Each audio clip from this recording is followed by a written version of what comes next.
semuanya, kenalin aku Pinkan Andarifa, mahasiswa angkatan 2018 Program Studi Pendidikan Dokter Fakultas Kedokteran Universitas Lampung. Di video kali ini aku mau sharing seputar salah satu penyakit infeksi menular seksual yang paling sering terjadi pada usia dewasa muda, baik pada laki-laki maupun perempuan. Penyakit ini memiliki gejala khas kencing nanah dan disebabkan oleh bakteri Neisseria gonorrhoeae. Dari nama bakterinya udah ketebak dong ini penyakit apa? Yap, gonorrhea.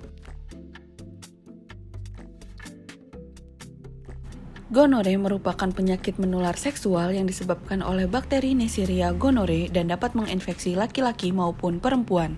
Diestimasikan terjadi 78 juta kasus terdiagnosis gonorrhea setiap tahunnya di seluruh dunia.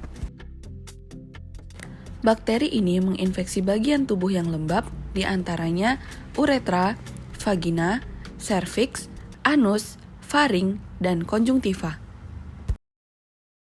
Loh, ini kan penyakit menular seksual, kok bisa sampai ke mata dan tenggorokan? Faktor resiko terjadinya gonorrhea ini diantaranya sering bergonta-ganti pasangan seksual, melakukan oral seks dan atau anal seks dengan penderita gonorrhea, bayi yang lahir dari ibu dengan gonorrhea memungkinkan penularan ke konjungtiva bayi. Masa inkubasi gonorrhea berlangsung sekitar 2-5 hari setelah terinfeksi. Gejala utamanya adalah dysuria atau biasa disebut anyang-anyangan, yaitu rasa nyeri yang timbul saat buang air kecil. Sebelum bahas lebih lanjut, aku mau kasih gambaran nih, anatomi genital pria dan wanita. Jadi, kalau pada pria itu memiliki satu muara untuk ejakulasi dan juga berkemih. Sedangkan pada wanita, berkemih terjadi pada uretra dan aktivitas seksual terjadi pada vagina. Gejala gonorrhea pada pria biasanya diawali dengan rasa gatal dan panas pada ujung muara uretra dan secara khas didapatkan kencing nanah atau pada pagi hari saat bangun tidur didapatkan cairan putih, kental, dan berbau pada celana dalamnya. Sedangkan pada wanita, berdasarkan gambaran anatomisnya, jarang menimbulkan gejala atau asimptomatis, namun dapat juga ditemukan cairan keputihan akibat infeksi serviks.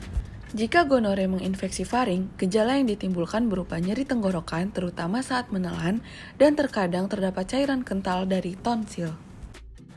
Infeksi gonorrhea pada rektum dapat menyebabkan rasa gatal, nyeri saat buang air besar, keluar cairan kental, hingga pendarahan mukosa pada rektum. Infeksi pada konjungtiva menimbulkan gejala gatal-gatal, keluar cairan kental, hingga penurunan tajam penglihatan. Penegakan diagnosis gonorrhea dapat dipastikan melalui anamnesis, pemeriksaan fisik, pemeriksaan penunjang berupa kultur bakteri dari spesimen uretra, vagina, serviks, atau jika diperlukan spesimen dari tenggorokan, rektum, atau cairan konjungtiva untuk menentukan terapi yang tepat. Jika ditemukan bakteri Neisseria gonorrhoeae pada pemeriksaan gram dan kultur, maka dapat dilanjutkan pemberian terapi antibiotik ceftriaxone 500 mg intramuskular single dose. Nah, sekarang udah tahu dong apa aja faktor resiko penyebab gonorrhea, bagaimana gejalanya, bagaimana cara menanggulanginya, dan yang paling penting adalah bagaimana cara kita mencegahnya. Yang pertama, tidak melakukan hubungan seksual di luar nikah. Yang kedua, tidak bergonta-ganti pasangan. Kemudian yang ketiga, selalu perhatikan higienitas sebelum dan sesudah melakukan aktivitas seksual. Yang keempat, menggunakan alat kontrasepsi barrier seperti kondom. Dan yang kelima, segera periksakan jika ada keluhan.